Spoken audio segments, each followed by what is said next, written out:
சினிமால ஒரு சில ஹீரோயின்ஸ் பார்த்தீங்கன்னா, மக்கள் மத்தியில எப்போதுமே நீங்காத இடம் பிடிச்சிருப்பாங்க. அப்படிப்பட்ட நடிகை தாங்க அஞ்சலி.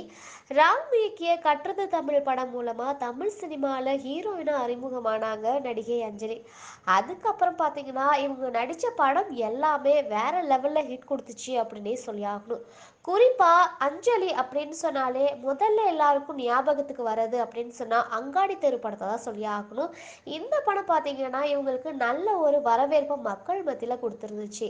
டைரக்டர் வசந்தபாலன் இயக்கத்துல இந்த படம் ரிலீஸ் ஆயிருந்துச்சு. ரிலீஸ் ஆனது மட்டும் இல்லாம பார்த்தீங்கன்னா, இந்த படம் ஒரு மிகப்பெரிய திருப்பு முனையா அஞ்சலிக்கு அமைஞ்சிருந்துச்சு அப்படின்னே சொல்லி ஆகணும்.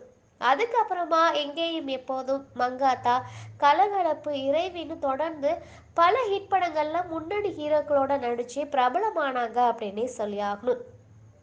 குறிப்பா பிரம்மாண்ட இயக்குனர் சங்கர் இயக்கத்துல ராம் சரண் நாயகனா நடிக்கிற கேம் சேஞ்சர் படத்துல ஒரு முக்கியமான கதாபாத்திரத்துல அஞ்சலி நடிக்கிறாங்க அப்படிங்கிறது எல்லாருக்குமே தெரிஞ்ச விஷயம். இப்போ இது மூலமா வந்துட்டு மறுபடியும் கம்பேக் கொடுக்க போறாங்க அப்படின்ட்டு ரசிகர்கள் எல்லாருமே தீவிரமா இந்த படத்துக்காக வெயிட் பண்ணிட்டு இருக்காங்க. இதுக்கு இடையில பாத்தீங்கன்னா, அஞ்சலி அவர்கள் பிரபல நடிகரோட காதல்ல இருக்கிறாங்க, அவங்களோட லிவிங் டுகெதர்ல இருக்காங்க அப்படிங்கிற மாதிரியான தகவல்லாம் அப்பப்ப வெளிவந்துட்டு தான் இருக்கு. குறிப்பா நடிகை அஞ்சலி, நடிகர் ஜெய் இவங்க தான் 2 பேரும் கல்யாணம் பண்ணிக்க போறாங்க அப்படிங்கிற மாதிரியான நிறைய ரூமர்ஸ் வந்து வெளில வந்துட்டு தான் இருந்துச்சு. இருந்தாலுமே வந்து இப்போ வரையுமே 2 பேரும் அதை பத்தி எதுவுமே சொல்லல.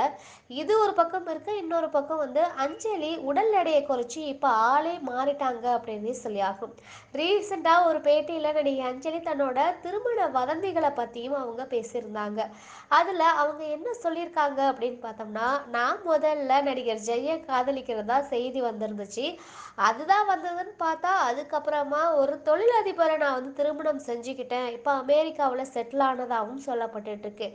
எனக்கே தெரியாம எனக்கு திருமணம் ஆனதை நினைச்சு தான் நான் சிரிச்சிட்டு இருந்தேன் அப்படிங்கிற மாதிரியும் சொல்லியிருந்தாங்க. குறிப்பா நடிகை அப்படிங்கிறதால அவங்கள பத்தி வாய்க்கு வந்தபடி எழுதுறாங்க அப்படின்னு ஒரு வருத்தத்தோடையே அந்த பேட்டியில நடிகை அஞ்சலி தெரிவிச்சிட்டு இருந்தாங்க. ஸோ இது மட்டும் இல்லாம இப்போ அதே மாதிரி மறுபடியும் இவங்க ஒரு பிசினஸ் மேனை கல்யாணம் பண்ணிட்டாங்க அப்படிங்கிற மாதிரியான ஒரு ரூமர் தான் பயங்கரமா போயிட்டு இருக்கு. கிட்டத்தட்ட இது கன்ஃபார்ம் தான் அப்படிங்கிற மாதிரியும் சொல்லிட்டு இருக்காங்க. என்னன்னு தெரியல, இது அஞ்சலியே மறுபடியும் வந்து இது வந்து ஒரு வதந்தி தான் அப்படின்னு சொன்னாதான் இது வதந்தியா நமக்கு தெரிய வரும். இதுக்கான முற்றுப்புள்ளியை வைக்க வேண்டியது நடிகை அஞ்சலி மட்டும்தான். அவங்க வந்து சொன்னா மட்டும்தான் தெரியும் இது உண்மையா இல்லையா அப்படின்னு சொல்லிட்டு.